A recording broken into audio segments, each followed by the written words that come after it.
지금 들리는 이 웃음, 정말 재미있어서 나온 걸까요? 사람은 기쁠 때 웃지만 긴장할 때도 웃고 누군가 넘어질 뻔했을 때도 웃습니다. 심지어 왜 웃는지도 모른 채 다른 사람의 웃음을 따라 웃기도 합니다. 더 이상한 사실도 있습니다. 침팬지와 쥐에게도 웃음과 닮은 행동이 관찰된다는 것입니다. 그렇다면 웃음은 단순한 감정일까요? 아니면 우리의 뇌가 지금은 안전하다, 우리는 같은 편이다 라고 보내는 오래된 신호일까요? 오늘 인간이 왜 웃는지 그 숨겨진 원리를 따라가 보겠습니다. 웃음은 오랫동안 인간만의 특별한 능력으로 여겨졌습니다. 하지만 동물을 연구하면서 이야기가 달라졌습니다. 침팬지를 비롯한 유인원은 간지럼을 타거나 놀이를 할 때 숨을 짧게 내쉬는 웃음과 비슷한 소리를 냅니다. 쥐도 마찬가지입니다. 신경과학자 야크 팡크세프와 제프리 버그도프는 쥐를 간지럽힐 때 약 50kHz의 초음파 발성이 증가한다는 사실을 관찰했습니다. 이 소리는 사람이 귀로 직접 들을 수 없지만 놀이와 긍정적인 사회적 감정을 나타내는 신호일 가능성이 제시됐습니다. 다만 정확하게 말하면 쥐가 인간처럼 농담을 듣고 웃는다는 뜻은 아닙니다. 동물에게도 웃음의 진화적 부리와 비슷한 행동이 존재한다는 뜻에 가깝습니다. 그런데 여기서 새로운 질문이 생깁니다. 인간은 놀이뿐 아니라 다른 사람의 실수를 보고도 웃습니다. 누군가 미끄러질 뻔했지만 다치지 않았을 때, 친구가 쉬운 게임에서 엉뚱한 실수를 했을 때 우리는 순간적으로 웃음을 터뜨리기도 합니다. 영국 철학자 토머스 호스는 이런 웃음을 갑작스러운 우월감과 연결해 설명했습니다. 다른 사람의 약점이나 실패를 보는 순간 우리는 자신이 더 안전하거나 더 나은 위치에 있다고 느낄 수 있다는 것입니다. 다시 말해 상대가 잠시 낮아지는 순간 나는 상대적으로 높아진 것처럼 느끼는 것이죠. 하지만 모든 웃음이 누군가를 내려다보는 감정에서 생기지는 않습니다. 우리는 아기가 웃는 모습을 보고도 웃고 사랑하는 사람과 눈 마주쳐도 웃습니다. 우월감 이론은 웃음의 한 부분을 설명하지만 웃음 전체를 설명하기에는 충분하지 않았습니다. 그렇다면 웃음은 긴장이 사라지는 순간에 만들어지는 것일까요? 하지만 우리는 누군가보다 우월하다고 느끼지 않아도 웃습니다. 시험 결과를 기다릴 때, 중요한 발표를 앞두고 있을 때, 혹은 큰일이 벌어진 줄 알았지만 아무 문제가 없다는 사실을 알게 되었을 때 말입니다. 긴장의 소이로는 웃음을 마음속에 쌓인 긴장이 빠져나가는 반응으로 설명합니다. 팽팽하게 당겨진 고무줄처럼 불안과 압박이 계속 쌓이다가 상황이 안전하다고 확인되는 순간 긴장은 한꺼번에 풀립니다. 그리고 그때 웃음이 터질 수 있습니다. 무서운 놀이기구에서 내린 뒤 웃거나 발표를 무사히 끝낸 사람이 허탈하게 웃는 것도 비슷한 이유로 볼 수 있습니다. 하지만 긴장이 없는데도 웃기는 농담은 존재합니다. 현대 유머 이론에서 가장 중요한 개념 중 하나는 부조화입니다. 쉽게 말하면 예상과 실제 결과가 맞지 않는 것입니다. 인간의 뇌는 계속 다음에 무슨 일이 일어날지 예측합니다. 문장이 시작되면 결말을 예상하고 누군가 행동하면 다음 행동을 예측합니다. 그런데 예상과 다른 결과가 나오면 뇌는 잠깐 멈춰 새로운 의미를 찾습니다. 예를 하나 들어보겠습니다. 저는 오늘부터 다이어트를 시작했습니다. 여기까지 들으면 보통 운동이나 식단 이야기를 예상합니다. 그래서 치킨은 냄새만 맡기로 했습니다. 아직은 예상 범위 아닙니다. 한 마리의 냄새류요? 마지막 문장에서 뜻이 바뀝니다. 치킨을 먹지 않겠다는 말처럼 들렸지만 실제로는 한 마리를 모두 먹겠다는 의미가 됩니다. 우리의 예상이 깨지고 한 문장을 새로운 의미로 다시 해석하는 순간 웃음이 만들어질 수 있습니다. 우리는 친구들과 있을 때 서로 장난을 치곤 합니다. 예를 들어 친구 한 명이 단체 사진에서 이상하게 나온 내 얼굴을 발견합니다. 그리고 그 사진을 확대해서 단톡방에 올립니다. 오늘의 베스트 컷! 순식간에 웃음을 뜻하는 글들이 줄지어 올라옵니다. 나도 사진을 보고 웃습니다. 야, 이건 좀 심하다. 그런데 이상합니다. 똑같은 사진을 별로 친하지 않은 사람이 공개적인 곳에 올리고 이렇게 말했다면 어떨까요? 진짜 이상하게 생겼다. 아마 웃기지 않을 겁니다. 오히려 기분이 나쁠 수 있습니다. 사진도 같고 내 모습을 놀렸다는 사실도 같습니다. 그런데 왜 하나는 장난이고 하나는 모욕이 될까요? 여기에 웃음을 이해하는 중요한 단서가 있습니다. 바로 무해한 일반 이론입니다. 영어로는 Benign Violation Theory라고 합니다. 말 그대로 무언가가 선을 살짝 넘기는 위반이 일어나지만 동시에 진짜 공격은 아니라고 느낄 수 있을 때 웃음이 생긴다는 생각입니다. 친한 친구가 내 사진을 살짝 놀리는 행동은 분명 평범하지 않습니다. 하지만 우리는 그 친구와의 관계를 잘 알고 있습니다. 얘가 나를 진짜 깎아내리려는 건 아니야. 그래서 웃을 수 있습니다. 하지만 관계가 달라지는 순간 같은 농담의 의미도 달라집니다. 이때 친구는 과장된 목소리로 이렇게 말합니다. 야, 너 오늘 왜 이렇게 멋있어?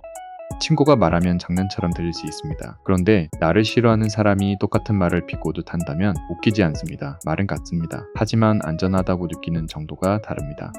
이 원리는 장난뿐 아니라 일상 곳곳에서 나타납니다. 누군가 길에서 미끄러질 뻔합니다. 순간 우리는 놀랍니다. 그런데 그 사람이 아무렇지도 않게 일어나 자기 스스로 웃습니다. 그러면 주변 사람들도 따라 웃기도 합니다. 하지만 정말 다쳤다는 걸 알게 되는 순간 웃음은 멈춥니다. 조금 전까지 웃겼던 상황에서 무해함이 사라졌기 때문입니다.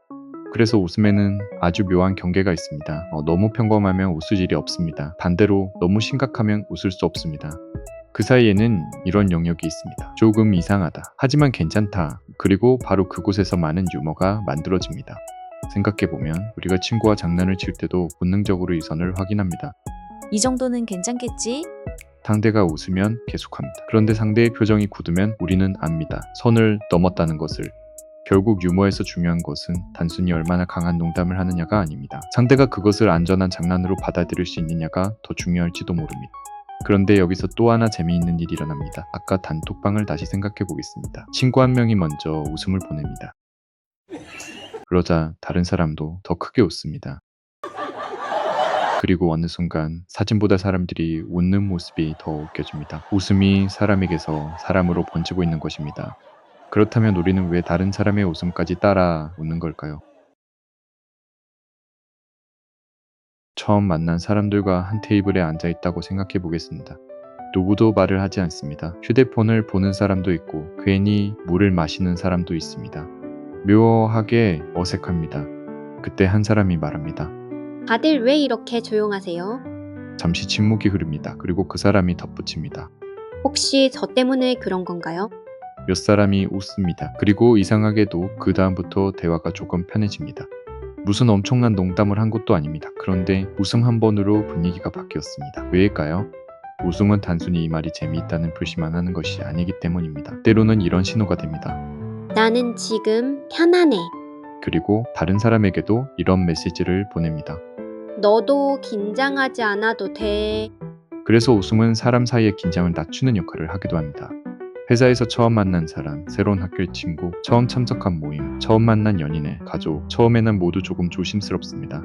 하지만 같이 한번 웃고 나면 묘하게 분위기가 달라집니다. 조금 전까지 남이었던 사람이 조금 더 우리처럼 느껴집니다. 그래서 우리는 재미있는 일이 생기면 혼자 알고 있기보다 누군가에게 말하고 싶어 합니다. 야, 오늘 진짜 웃긴 일 있었어. 그리고 이야기를 하다가 둘이 같이 웃습니다. 그 순간 우리는 사건 하나를 전달하는 것이 아니라 같은 감정을 공유하고 있는 것입니다. 그래서 오래된 친구들과 만나면 몇 년 전 있었던 일을 계속 다시 이야기하기도 합니다. 이미 다 아는 이야기입니다. 결말도 알고 있습니다. 그런데 또 웃습니다. 왜일까요? 그때 우리가 웃는 것은 이야기 자체 때문이 아닐지도 모릅니다. 그때 우리 같이 있었잖아. 아는 기억을 다시 확인하고 있는 것입니다. 웃음은 그렇게 기억과 관계를 묶어줍니다. 하지만 반대의 웃음도 있습니다. 여러 사람이 한 사람을 바라보며 웃는 상황입니다. 웃음소리는 똑같습니다. 하지만 그 사람에게는 우리는 같은 편이야. 나는 신호가 아니라. 너는 우리 편이 아니야 라는 신호처럼 느껴질 수도 있습니다. 그래서 웃음에는 중요한 차이가 있습니다. 누군가를 웃음거리로 만드는 것과 누군가와 함께 웃는 것은 다릅니다. 사람을 연결하는 웃음은 누군가를 향해 웃는 것이 아니라 누군가와 함께 웃는 것입니다. 그리고 이것은 우리가 왜 그렇게 자주 웃는지를 이해하는 아주 중요한 단서가 됩니다. 이제 처음 질문으로 돌아가 보겠습니다. 인간은 왜 웃을까요? 아마 하나의 이유만으로는 설명하기 어려울 것입니다. 누군가의 작은 실수를 보며 웃기도 하고 긴장이 풀렸을 때 웃기도 합니다. 예상했던 것과 전혀 다른 일이 벌어졌을 때도 웃습니다. 그리고 그 예상 밖의 상황이 이상하지만 괜찮다. 라고 느껴질 때 웃음이 생기기도 합니다. 하지만 인간의 웃음에는 한 가지가 더 있습니다. 바로 다른 사람입니다. 우리는 혼자 웃기도 하지만 많은 웃음은 사람과 사람 사이에서 발생합니다. 친구의 실수에 웃고 가족의 농담에 웃고 처음 만난 사람과 어색함을 깨기 위해 웃습니다. 그리고 누군가가 웃으면 또 다른 사람이 웃습니다. 어쩌면 웃음은 단순히 재미있다는 표현이 아니라 아주 오래전부터 인간이 사용해온 사회적 신호인지도 모릅니다. 괜찮아? 지금은 위험하지 않아. 그리고 나도 너와 같은 것을 느끼고 있어. 우리의 뇌는 계속 다음 상황을 예상합니다. 그 예상이 깨지면 잠시 놀랍니다. 그리고 상황을 다시 바라봅니다. 위험한가? 괜찮은가? 이해할 수 있는가? 괜찮다고 판단되는 순간 긴장은 풀리고 반전은 이해되며 때로는 웃음이 나옵니다. 그리고 그 웃음을 옆 사람이 보게 됩니다. 한 사람이 웃고 또 한 사람이 웃습니다. 그 순간 웃음은 개인의 반응에서 사람과 사람 사이의 신호로 바뀝니다. 그래서 인간의 웃음을 한 문장으로 정리한다면 이렇게 말할 수 있을지도 모릅니다. 웃음은 예상이 깨졌지만 안전하다는 것을 확인하고 그 사실을 다른 사람과 공유하는 신호다. 그리고 어쩌면 우리가 누군가와 함께 웃을 때 정말 하고 싶은 말은 이것일지도 모릅니다. 괜찮아? 나도 알아. 그리고 우리는 같은 편이야. 우리는 웃음을 단순히 재미있는 것에 대한 반응이라고 생각합니다.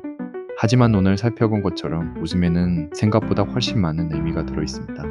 예상이 깨졌을 때, 긴장이 풀렸을 때, 안전하다고 느꼈을 때, 그리고 무엇보다 누군가와 같은 감정을 공유할 때 우리는 웃습니다. 어쩌면 웃음은 우리 뇌가 보내는 가장 오래된 메시지 중 하나일지도 모릅니다. 괜찮아. 위험하지 않아. 그리고 우리는 같은 편이야. 다음에 누군가와 함께 웃게 된다면 잠깐 떠올려 보세요. 지금 내가 웃는 이유는 정말 재미있어서일까요? 아니면 그 사람과 조금 더 가까워지고 있기 때문일까요? 여기는 웃음 연구소였습니다.